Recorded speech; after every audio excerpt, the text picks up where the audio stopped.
Well, I certainly remember Jerry Power and Marcel Ledbetter, not a relation.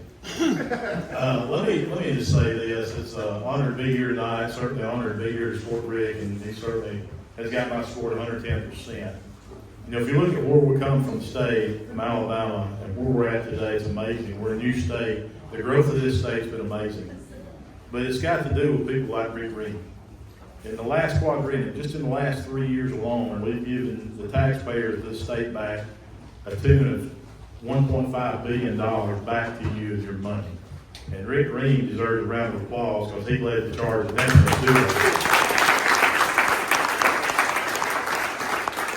We've cut grocery taxes, we've cut income tax on seniors. I mean, we've, across the board, we've had the largest tax cut ever in the history of Alabama. Thank you for your leadership, Rick, on that.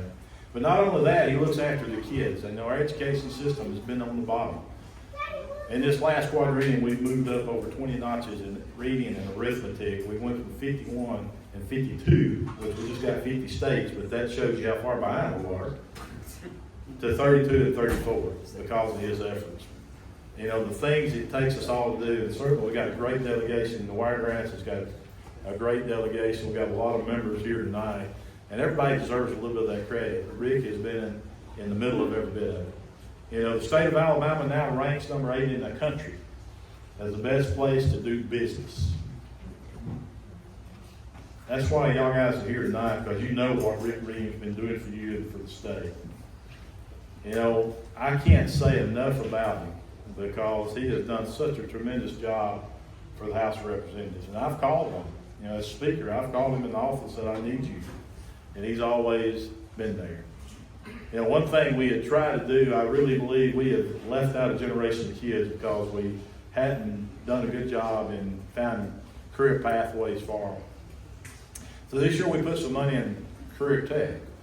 And I'm proud to announce tonight that Rick was able, with the help of everybody, to secure $10 million for Henry and Barber County. Am I right? Barber County will use it, yep. Use it for a career tech facility in your area.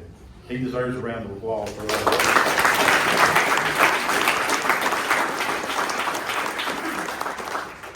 I'm going to finish up by saying this. Everybody in this room needs to help Rick get 10, 20, 15 votes. This is going to be a fight. I mean, he's got a great crowd tonight and a great showing, and you're to be commended for that. But I think it shows the type of person he is. And I'm going to tell you a little story about Rick. This year, we had a really tough bill called Back for Blue. And what a lot of us that's here tonight had gotten tired of seeing police officers across our state vilified and being demeanored by the different groups. And the bill was being fought. We fought it hard in the House, got it up to the Senate. And to be honest with you, they were trying to kill the bill. And so I asked them, we had a caucus meeting. We had to have a quorum there. We had to have a majority to get the bill passed. We had to keep a quorum in the chamber. And so we met with the caucus and I asked them all, I said, I hadn't asked for much this session, but I need you tonight. I need you to be here. This was the last night. This was probably about 11:30 all. So we had to go out at 12. The session was over. If we didn't get it done, all the work that had been done to help protect our police officers, our state troopers across the state would have went for nothing. So we're waiting on the Senate to send it down to the House, and I'm sitting in my office. Rick Reed walks into my office, and he told me, he said, Mr. Speaker, he said, I'm going to tell you something. He said, you can count on me being there tonight for the police officers in this state and for the state troopers and the people that protect us every day. He said, because there's men somewhere laying under a tank that keeps our country free all night long. And he said, I'm going to be here to support the men and women in blue.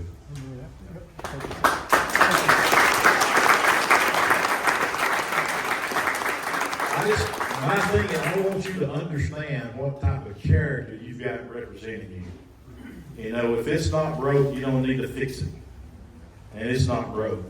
I dare say you've got the best representation right now that you've ever had.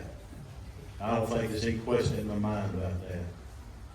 A man of character, dignity, loves the Lord, good Christian, and he fits in so well with these guys.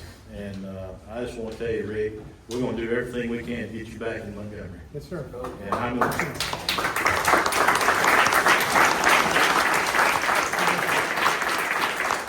I'm going to stand beside him, and I'll tell you this. Anytime he calls and wants me to come down here, I'll be here, just like tonight. So we'll probably be seeing y'all again.